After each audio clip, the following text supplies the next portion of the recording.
प्रियजनों, प्रभु यीशु आपसे बहुत प्रेम करते हैं, इसी कारण वे हर दिन आपसे बात करते हैं, है ना?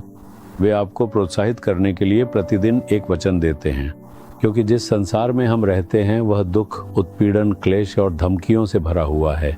हम प्रतिदिन कितनी ही चीज़ों का सामना करते हैं, है ना? इसलिए हमें हर दिन शक्ति की आवश्यकता होती है। इसीलिए प्रभु हर दिन आपसे बात करते हैं। तो हमें यीशु के साथ चलने के अनुभव को कभी छोड़ना नहीं चाहिए। हमें प्रतिदिन यीशु का हाथ पकड़कर उनके साथ चलना चाहिए। हमें कहना चाहिए, मैं यीशु के साथ चलता हूँ, मैं प्रतिदिन यीशु के साथ चलता हूँ। वे मेरा हाथ पकड़कर मुझे मार्गदर्शन दे रहे हैं। हमें अपने जीवन में यह अनुभव होना चाहिए। यदि आप एक दिन भी उनके साथ नहीं चलते हैं तो यह आपके जीवन को प्रभावित करेगा।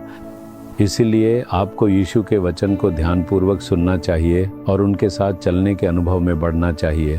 आपको यीशु के और निकट जाना चाहिए। यीशु के साथ चलने में कई तरह के अनुभव होते हैं। इन अनुभवों में से एक है यीशु के पीछे कुछ दूरी पर चलना। ये भी यीशु के साथ चलना ही है, लेकिन पास नहीं। एक और अनुभव है यीशु से कुछ दूरी पर बगल में चलना। ये भी उनके साथ चलना है, लेकिन केवल दूरी पर।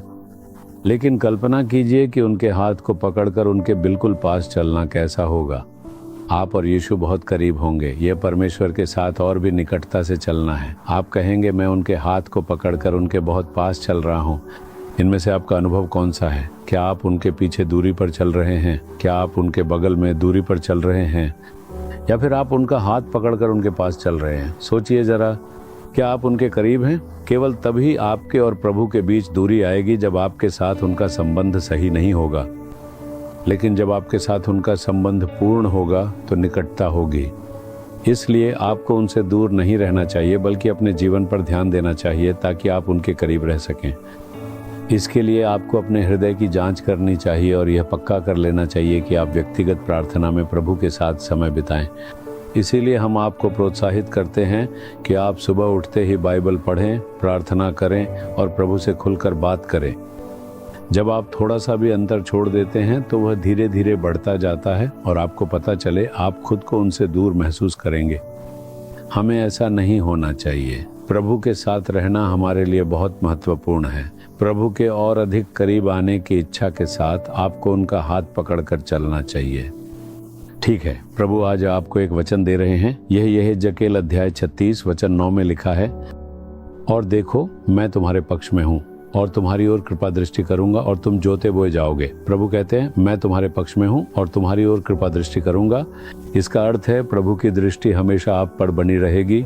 मैं तुम्हारे पक्ष में रहूंगा। वे कहते हैं, आप कह सकते हैं, मेरे लिए कोई भी मेरे पक्ष में नहीं है।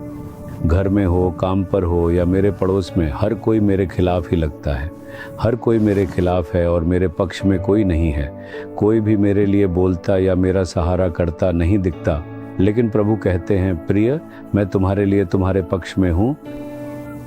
मेरे बेटे, मैं तुम्हारे पक्ष में हूँ। बेटी, मैं तुम्हारे पक्ष में हूँ।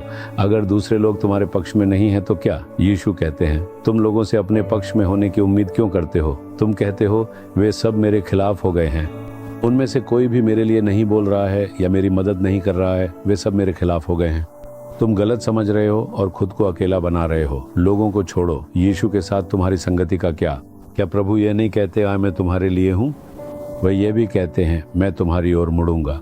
इसका अर्थ है, तुम मेरी दृष्टि के भीतर हो, मैं तुम्हारी निगरानी करता रहता हूँ। सोचो, अगर स्वयं प्रभु तुम्हारी निगरानी कर रहे हो तो वह कितनी बड़ी आशीष है। एक माँ का मन अपने बच्चे पर ही टिका रहता है, चाहे वह कोई भी काम कर रही हो। माँ अपने बच्चे की हल्की सी भी रोने की आवाज़ सुन लेती है, जो पास के कमरे में सो रहा होता है, जबकि दूसरे लोग नहीं सुन पाते, क्योंकि माँ का मन अपने बच्चे के साथ जुड़ा रहता है। इसलिए उसकी नज़र हमेशा अपने बच्चे पर रहती है। वह बच्चे की हरकतों पर नज़र रखती है। इसी तरह प्रभु कहते हैं, मैं तुम्हारी निगरानी कर रहा हूँ। मेरे बेटे, मेरे बेटी, मेरी नज़रें तुम पर टिकी हैं।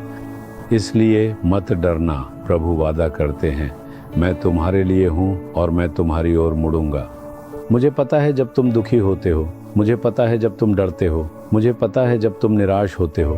तुम अकेले में रोते हो, है ना? क्या तुम्हें लगता है कि मुझे इसका पता नहीं चलता?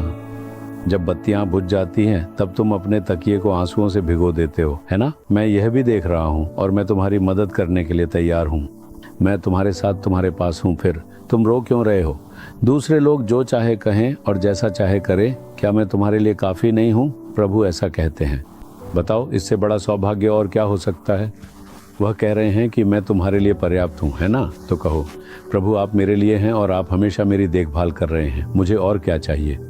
ये आशीर्वाद मेरे लिए पर्याप्त से भी अधिक है प्रभु। ऐसे कहकर देखो, तुम्हारा सारा दुख, डर और परेशानी दूर हो जाएगी, तुम्हें महान आनंद मिलेगा। अब कहो, प्रभु यीशु आप मेरे लिए हैं, आप मेरी मदद के लिए मेरे साथ हैं, इसके लिए मैं आपका धन्यवाद करता हूँ पिता। आप मुझे समझते हैं और हर समय मेरी देखभाल करते हैं, आप मेरी निगरानी कर रहे हैं पिता, मेरे लिए यही पर्याप्त है। आप न केवल आज बल्कि मेरे पूरे जीवन काल में मेरे लिए बने रहेंगे और मेरी ओर मुड़ेंगे, मेरे लिए यही पर्याप्त से भी अधिक है। मैं इसके लिए बहुत खुश हूँ प्रभु, मैं इसके लिए आपको मन से धन्यवाद देता हूँ। धन्यवाद यीशु, यीशु के नाम पर, आमीन आमीन। Jesus redeem Hindi YouTube channel को सब्सक्राइब करें, सब्सक्राइब बटन पर क्लिक करें और बेल आइकन को भी क्लिक करके हर दिन की नई कार्यक्रमों की जानकारी प्राप्त करें।